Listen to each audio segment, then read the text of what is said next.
Pidato Prabowo, visi Indonesia superpower dan tegas hancurkan korupsi. Saudara-saudaraku, bangsa Indonesia, apa yang akan Anda lakukan jika kita berada di tengah ancaman besar? Di saat dunia menghadapi gejolak, Indonesia menjadi sorotan utama negara-negara asing. Presiden kita Prabowo Subianto telah memberikan pesan yang sangat mendalam. Dalam pidatonya yang menggugah semangat, beliau mengingatkan, kita harus waspada, menjaga keluarga, harta, dan tanah air kita dari segala ancaman global. Tapi bukan itu saja, di balik ancaman, ada janji besar, Indonesia akan segera menjadi kekuatan superpower dunia. Swasembada pangan, energi, dan rakyat sebagai prioritas utama, dan ini bukan sekadar janji. Pak Prabowo tegas mengatakan, korupsi akan dihancurkan sampai ke akarnya. Tidak ada lagi pemborosan, tidak ada lagi seminar tak berguna di hotel-hotel mewah. Semua demi rakyat, rakyat adalah nomor satu. Maka, jangan lewatkan pidato penuh emosi dan visi besar ini. Tonton sampai akhir dan rasakan bagaimana masa depan Indonesia mulai tergambar di hadapan kita. Tekan tombol subscribe, like video ini, dan bagikan semangat perubahan ini ke seluruh penjuru negeri. Bersama kita akan bangkit. Mari kita mulai. Kancah krisis. Perang itu masalah hidup dan mati. Kalau kalah, mati atau dipermalukan atau dijajah. Kita tidak menghendaki perang. Saya mantan jenderal. Saya mengerti dan saya paham apa itu pertempuran. Perang destruktif. Ibarat pohon butuh 20 tahun untuk tumbuh, hanya 15 menit untuk tumbangkan. Negara, masyarakat, desa pun, provinsi pun, kota butuh ratusan tahun untuk berdiri dan berkembang. Hancur dalam beberapa menit, hancur dalam beberapa saat. Karena saya mengerti itu, saya terus berjuang, terus memimpin dengan mengajak, mari kita belajar dari sejarah, mari kita waspada, mari kita galang persatuan, mari kita hindari perpecahan, mari kita hindari konflik. Saudara-saudara, ini situasi yang kita hadapi. Di tengah saya diundang di acara ini, saya ingin mengatakan bukan pengurus Muhammadiyah yang harus terima kasih saya hadir. Saya yang terima kasih karena saya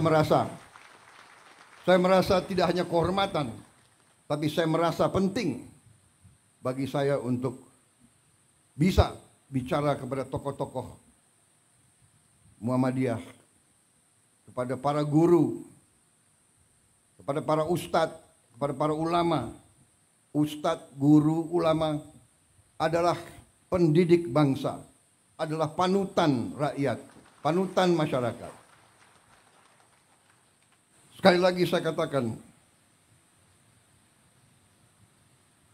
apa yang kita lihat hari ini, situasi dunia mengajarkan kita, pabrik-pabrik kita tidak dirusak. Saudara-saudara sekalian, mari kita buka televisi, kita buka YouTube, kita lihat apa yang terjadi di hampir setiap negara, apalagi negara Muslim. Lihat, jangan percaya Prabowo. Lihat apa yang terjadi di Gaza, Lihat. Anak-anak tidak berdosa.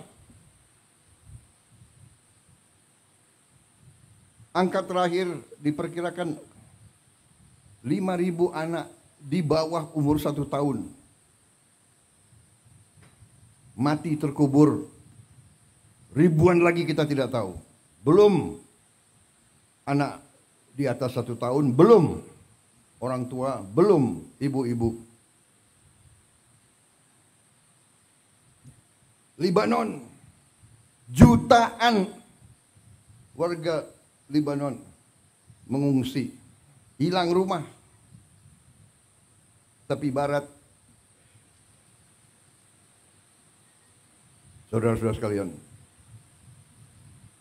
belum Ukraina, ya Ukraina jauh, tapi perang Ukraina mengakibatkan harga pangan naik di seluruh dunia. Ya Gaza jauh, tapi itu saudara-saudara kita. Apa poin yang saya ingin sampaikan, saudara-saudara? Jangan kita anggap damai itu adalah biasa. Jangan kita anggap kita tidak menghadapi ancaman. Kenapa kita harus waspada? Karena kita kaya. Bukan kita ke negeri Belanda, orang Belanda ke kita. Portugis ke kita, Spanyol ke kita, Prancis ke kita, Inggris ke kita. Dari dulu sampai sekarang.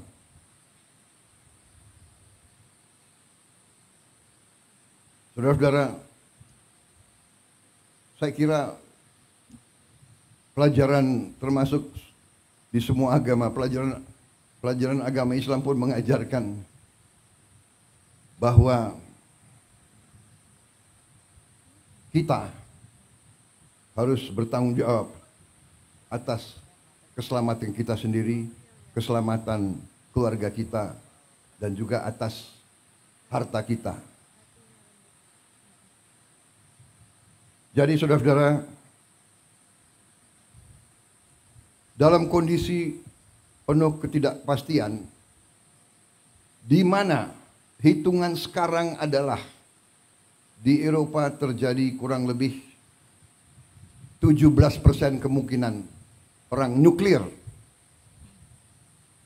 Ini pengamatan pakar-pakar di Eropa.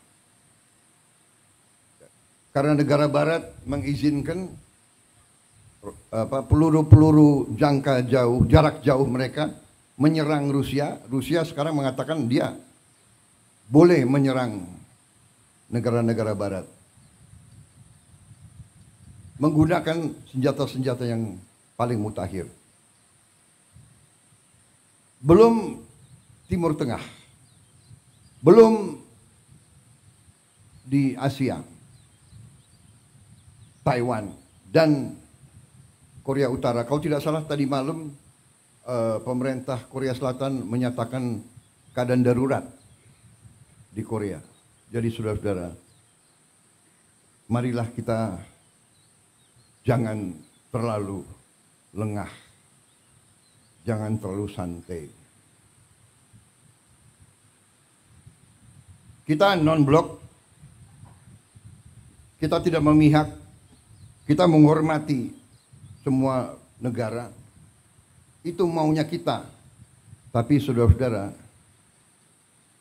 40% dari seluruh perdagangan dunia lewat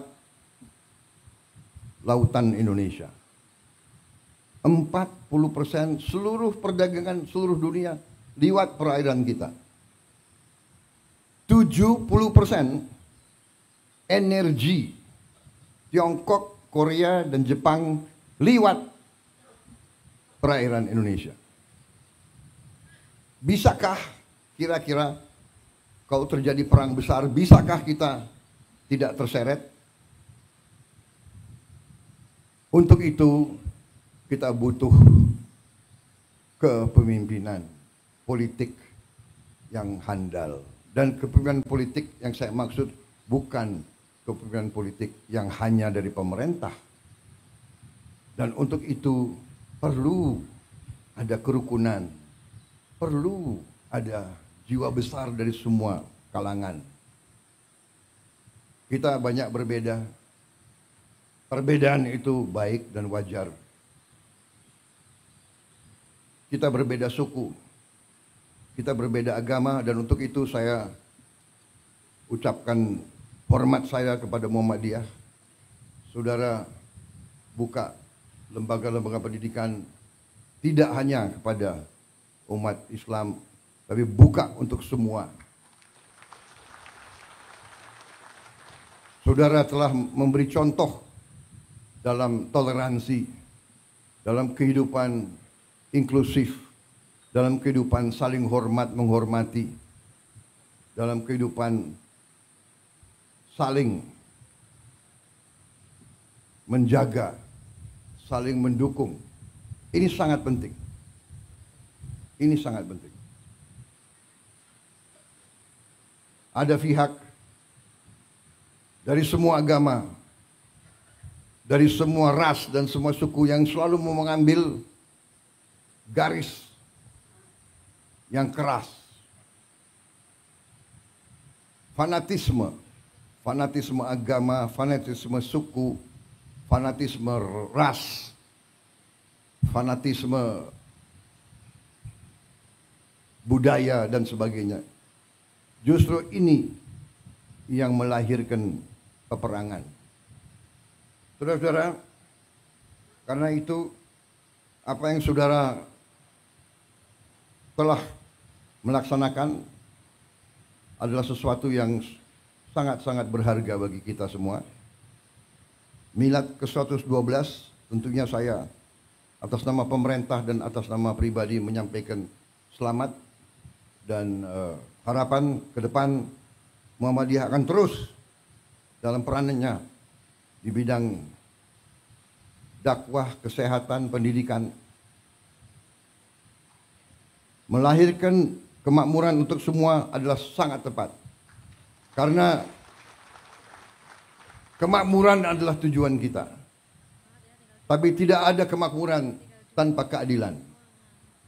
Saudara sekalian, saya terkesan suatu pemerintahan, suatu imperium, suatu peradaban Muslim yang cukup lama, hampir 600 tahun lebih, mendekati lebih mungkin 700 tahun, yaitu peradaban Osmaniyah yang berpusat di Turki, di Istanbul. Itu salah satu adik kuasa pada saatnya yang sangat berhasil.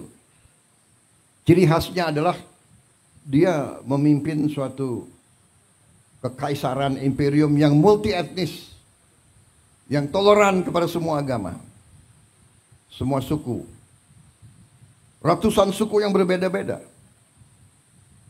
Dan di situ ada sesuatu yang menarik bagi saya. Untuk memimpin ratusan tahun dan memimpin imperiumnya begitu luas, dia memiliki suatu akademi. Akademi gubernur. Akademi gubernur itu sebetulnya inti pelajarannya yang saya tarik itu satu paragraf yang bagi saya menarik. Dia ajarkan ke semua calon gubernur. Jadi bupati-bupati yang disiapkan jadi gubernur masuk ke akademi ini, dan pelajarannya sangat banyak tentunya, tapi ada satu yang sangat sederhana. Diajarkan di situ, tidak ada negara tanpa tentara yang kuat.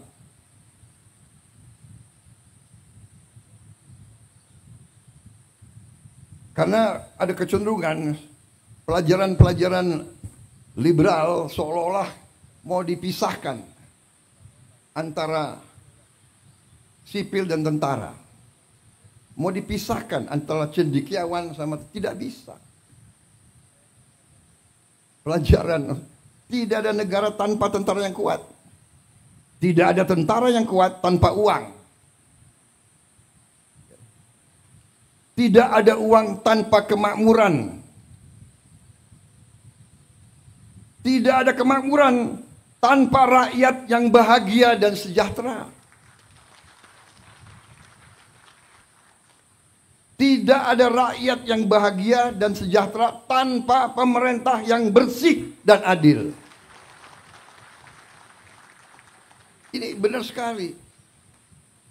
Uang dari mana? Uang dari rakyat. Iya kan?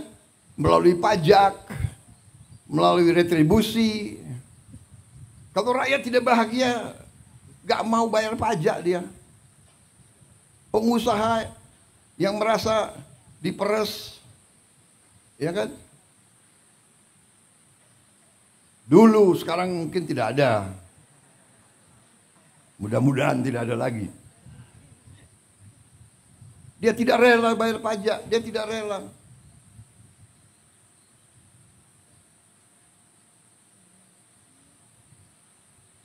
Jadi artinya dari pelajaran itu, kenapa tentara, dan ini tentunya dalam tentara berarti tentara, polisi, pemerintah ini harus kuat dan baik.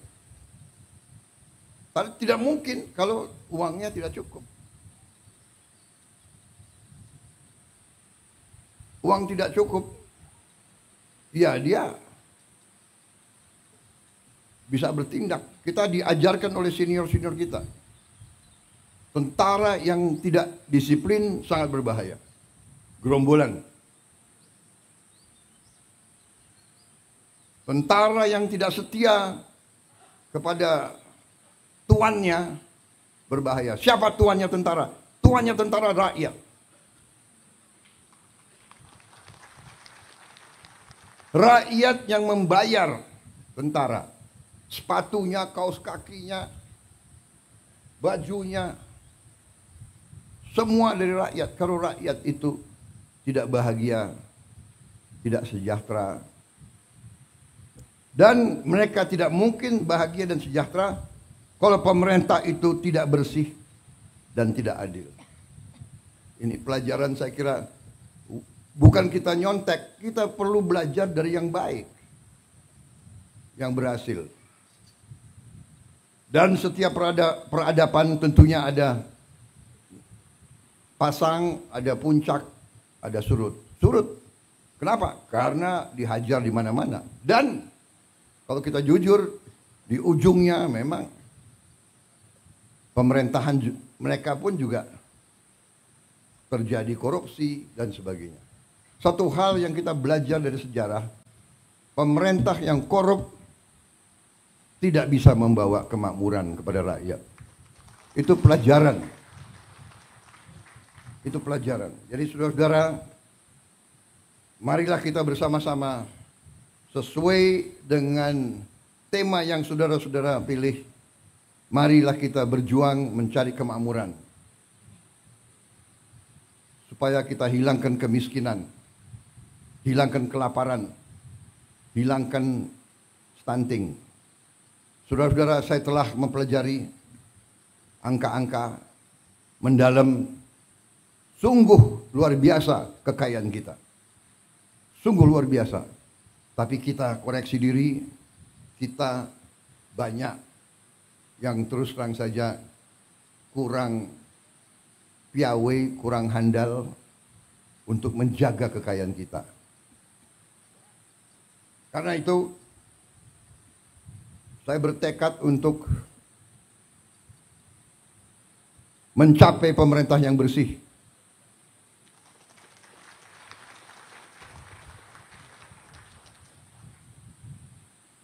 Dan ini tidak gampang.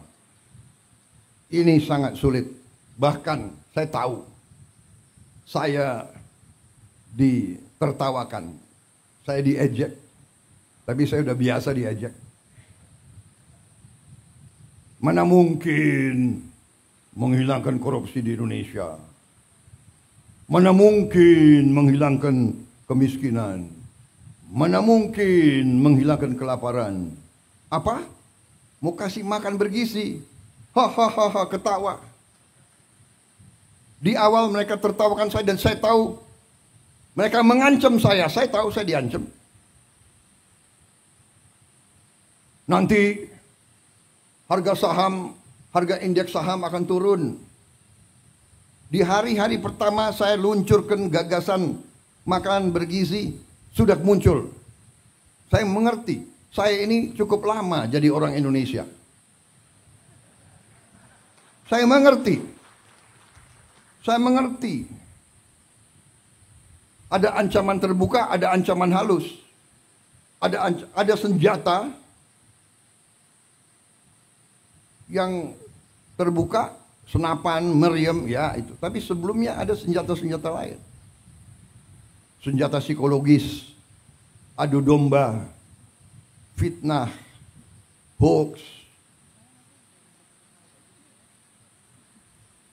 Ada ancaman terhadap ekonomi.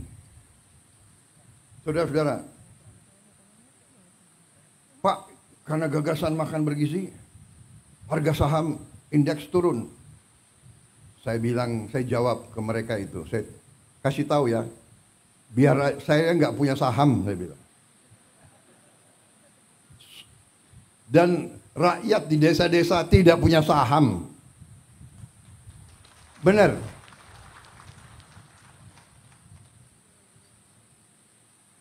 Kalau saham jatuh, iya, pemain-pemain bursa itu. Siapa yang main bursa di sini? Menteri-menteri, ayo ngaku. Fahri Hamzah kayaknya, yuk. Ada bukan orang kaya saja main saham, tahu nggak? Ada teman-teman saya ahli matematik. Dia mau pakai algoritma. Tapi saya lihat hidupnya stres. Tiap detik lihat TV, lihat apa itu? Wah, harga saham turun 0,0 sekian. Wah, panik dia. Hitung lagi. Aduh, hidup stres, aku enggak mau lah. Dan saya kasih tahu itu ya, main-main saham itu kalau orang kecil ya pasti kalah. Itu untuk orang kecil itu biasanya sama dengan judi itu. Yang menang yang bandar, yang besar, yang kuat, ya kan? Ini Pak Trenggono itu mantuk-mantuk. Jangan-jangan Pak Trenggono punya algoritma. Dia itu. Ada ahli matematik yang saking pinternya dia berani ke kasino. Hitung. Main apa? Roulette itu. Pakai algoritma itu, Cok. Tapi enggak serius, saudara-saudara. Kemudian ada yang mau ancam mata uang kita. Ada juga mau ancam. Saudara-saudara, ternyata bernegara itu, keyakinan saya, dasarnya adalah beberapa hal yang fundamental. Yang pertama adalah kemampuan bangsa itu menghasilkan pangan.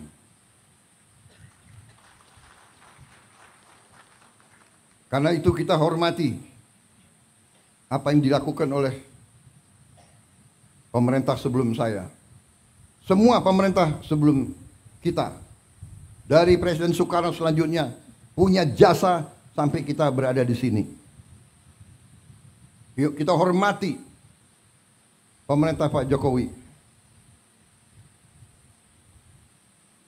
Saya bukan membela orang. Terus terang aja. Untuk apa sekarang saya, apa itu istilah tentara, ngolor, menjilat, ya kan? Bukan saya bela-bela Pak Jokowi karena person, tidak. Saya mau katakan apa adanya.